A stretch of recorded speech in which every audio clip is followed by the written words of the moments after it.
Bonjour mes frères et sœurs, bonjour à chacun et chacune. Vraiment que le Seigneur nous accorde d'être éclairés par son esprit quand nous lisons sa parole.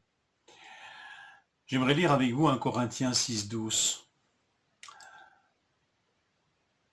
Tout m'est permis, mais tout n'est pas utile. Tout m'est permis, mais je ne me laisserai dominer par quoi que ce soit. Cette courte sentence que la plupart des commentaires du texte attribuent aux Corinthiens claque comme un slogan publicitaire. Tout m'est permis. Maintenant, une maxime aussi courte est toujours potentiellement suspecte d'être utilisée à mauvais escient. Ça reste un peu court pour mener une réflexion profonde. Surtout quand vous lirez le chapitre 6, quand vous lisez ce chapitre, vous vous rendez compte que les questions abordées sont loin d'être superficielles.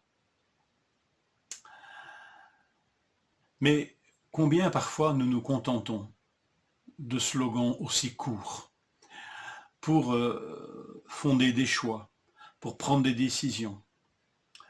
Combien de ces sentences peuvent nous servir d'alibi, de justification, plus que douteuses? On peut en citer à l'appel. J'en cite quelques-unes, mais vous pouvez compléter. On ne vit qu'une fois. Il n'y a pas de honte à se faire plaisir. C'est ma liberté. C'est mon corps. C'est ma vie. C'est mon choix, etc., etc., etc. Bien sûr, il n'est pas question ici de faire le procès des hommes et des femmes qui tiennent de tels propos en disant qu'ils n'ont pas l'intelligence assez développée pour tenir autre chose que de tels discours tellement courts.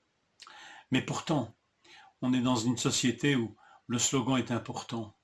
Et trouver un bon slogan, c'est un bon argument de vente. C'est parfois même remporter un débat. Mais c'est toujours un peu court. Alors, ce qui est extraordinaire dans ce texte, c'est que cette sentence, peut-être corinthienne, n'est pas contestée par l'apôtre. Dieu, par Christ, nous a délivrés du péché et accordé une vraie liberté d'action. Il ne remet pas en cause ce tout est permis. Dans sa formulation aussi risquée, parce que c'est risqué de dire à quelqu'un tout est permis. Imaginez-vous dire ça à un de vos enfants, petits-enfants. Aujourd'hui, le programme de la journée, c'est tout est permis. Je répète bien, tout est permis. Tu fais ce que tu veux. Je ne suis pas sûr que vous n'aurez pas un peu d'angoisse ou un peu de regret au bout de la journée d'avoir donné un tel slogan ou un tel ordre du jour à des êtres pourtant que vous aimez et que vous chérissez. Bien sûr, ici, ce n'est non pas la liberté de choisir le mal et de s'en justifier, mais Paul, inspiré par l'Esprit, ne conteste pas cette formulation de la liberté chrétienne.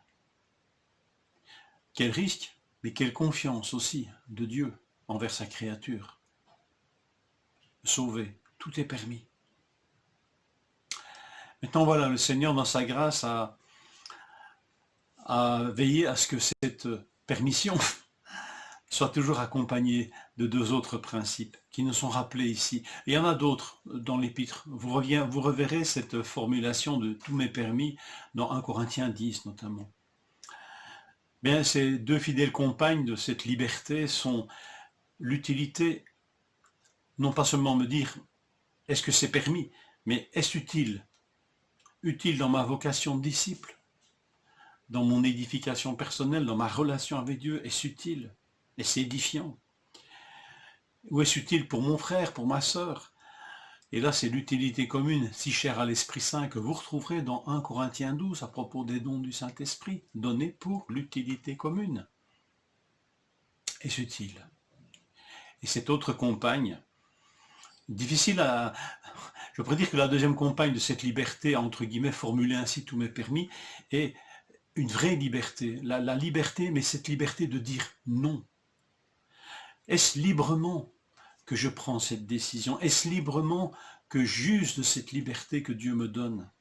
Suis-je maître de cette liberté? Puis-je lui dire non? Ou en suis-je esclave en ne pouvant que lui dire oui? Je cite ici un texte de Chrysostome. Ah, tu es maître de manger et de boire, fort bien. Mais prends garde que ce besoin ne devienne une volupté qui fasse de toi son esclave. Si tu dis, il m'est bien permis de mener une vie douce et commode au sein des jouissances, l'apôtre te répond, tu le fais déjà comme un homme, tu ne le fais déjà plus, comme un homme qui en a le pouvoir, mais tu es esclave d'une telle vie. Je vous laisse cette méditation. Tu ne le fais déjà plus comme un homme qui en a le pouvoir, mais tu es esclave de cette vie. Remercions Dieu pour ce tout est permis. Réjouissons-nous que cette liberté est toujours accompagnée de deux fidèles compagnes, l'utilité pour moi et les autres, et la liberté de dire non. Décidément, tout m'est permis n'est pas qu'un simple slogan.